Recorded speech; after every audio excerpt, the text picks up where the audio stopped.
Is you looking at me? Why are you looking at me? Can you stop? Oh my gosh. Please stop. Do I need to call security? 911? Why are you looking at me? I'm just kidding. You can stay. You can stay and look. Stay and look.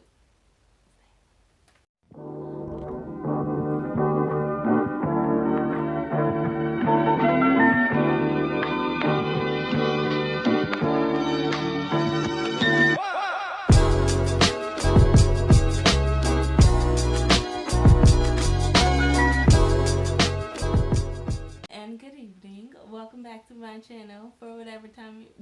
Oops, sorry. Let me start again. Let me start over. Good morning, good afternoon, good evening for whatever time you're watching this video. Welcome back to my channel. Hi, guys. Alright. So, obviously, if you've been, I might have the same outfit on from another video, and what we're going to do is we're just going to ignore that because all right, got it, great. So let's just move on now that we got that out the way and that was said. Let's just move on. All right, so this video today, because it's a new year, and I feel like God has definitely closed the door on some of my past relationships, and granted, the flesh, ooh, raggedy flesh, it wants to bring those old relationships up and I don't know, do whatever it used to do. I don't have time for the flesh and acknowledging whatever it's doing. So I know that God has closed that door and that chapter is closed. So I wanted to do this video because I want to leave certain people and certain things in the past and let that be that and move on. So this video is kind of just like a move on and move forward kind of video, right? Okay. So it's going to be things that I've learned from my exes, right? I've done things I've learned from my dad, things I've learned from my mom. If you haven't watched those videos, you're welcome to check those out. I'll probably try to link them below to give you a little bit of motivation, a little less work to try to search and find. And it's literally like, whoop, whoop, click that button that looks like a little triangle, drop down, boop, there's link. Oh, wow. And you just click that, and it just takes you to the video. But after you watch this video, but still, like I said, just a little bit less work for you, and I'm just throwing it out there. Your choice, whatever. You do what you feel. Even subscribing, that's also another button. And if you feel like it and you just see that it's red and it's calling you, you can just click and it'll be done. No one will even have to know. I don't even. I may know, but everybody else, they don't even have to know. But again, it's your choice. Don't worry about it. Worry about it. I don't know. Your choice. Okay, right? Let's move on. So, this video is going to be, like I said, talking about my exes. And so, number one thing is how to spot manipulation. Manipulation. Just wanted to say that, right? And so, definitely, whew, poor us, poor women, we have the luxury of being easy to deceive, right? Clear picture, Eve in the garden, serpent said, da da da da da, blah blah blah. She was deceived. Why didn't he go to Adam? Because he's not easier to be deceived. And I hate to say it, we are easy to be deceived, and this is a reason why we depend on the Lord more. But, alright, so let me give you an example on how to spot some manipulation, alright? If somebody is making you feel bad for having a standard, right? And I'm not talking about an outrageous, outlandish standard, just like, oh, I want you to pay for dinner, right? I want you to pay for dinner. If somebody is trying to make you feel bad for paying for dinner, right? That person has asked you out on a date and they're trying to make you feel bad for that's manipulation. Just one example. Another example is if you are already going somewhere, you already have plans to be somewhere by yourself, right? And the person says, hey, I want you to come over.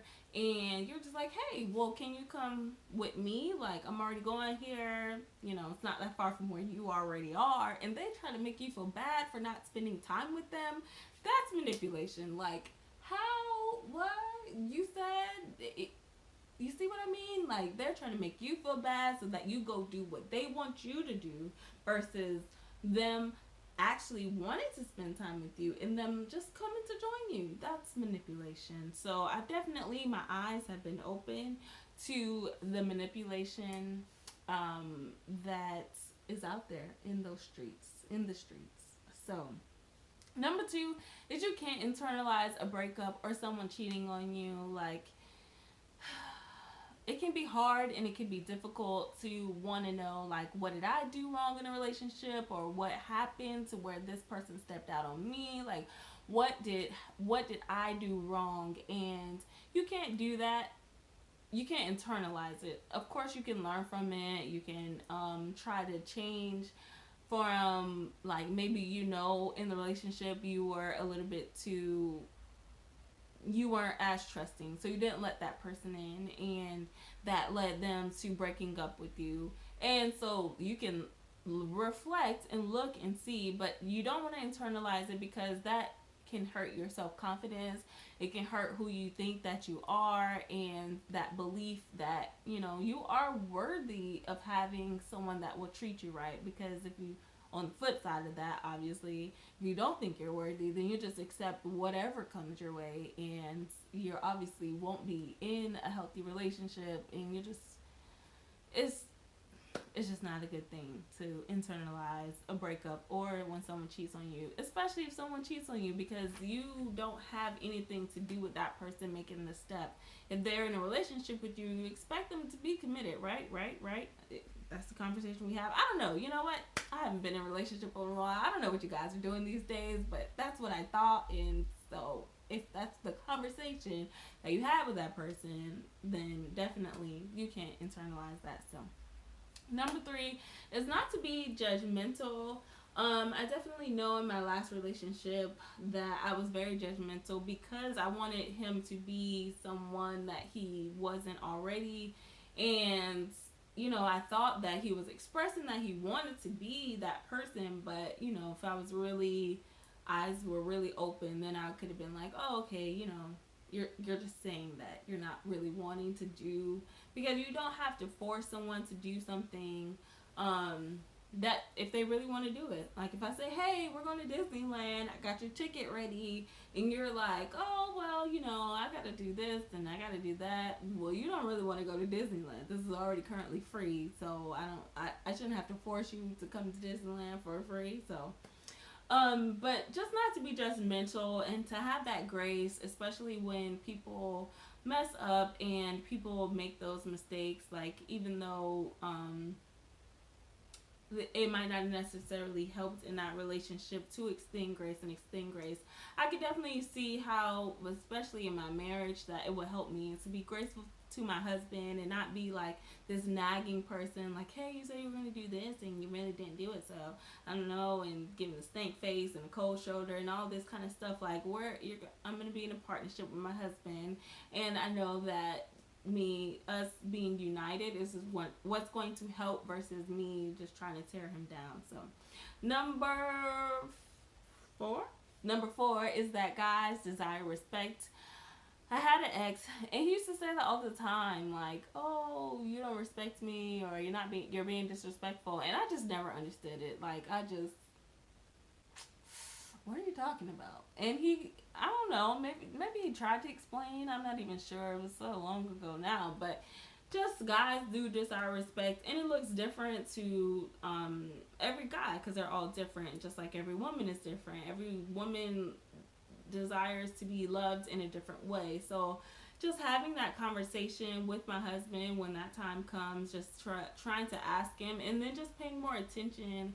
I've also asked some guys that I know, like, hey, what does respect look like to you? And I know what my grandpa said, just not not making the man feel like he's wrong in public in front of people, like making him feel like he is smart, and don't put him down. So just an example of what respect. So because this video is pretty long, I'm going to do this in two parts, so you have to stay tuned to hear the rest of the things that I've learned. I definitely value your time, and I don't want to make my videos too long. That's something that I want to be mindful of. So stay tuned for part two of things that I've learned from my exes.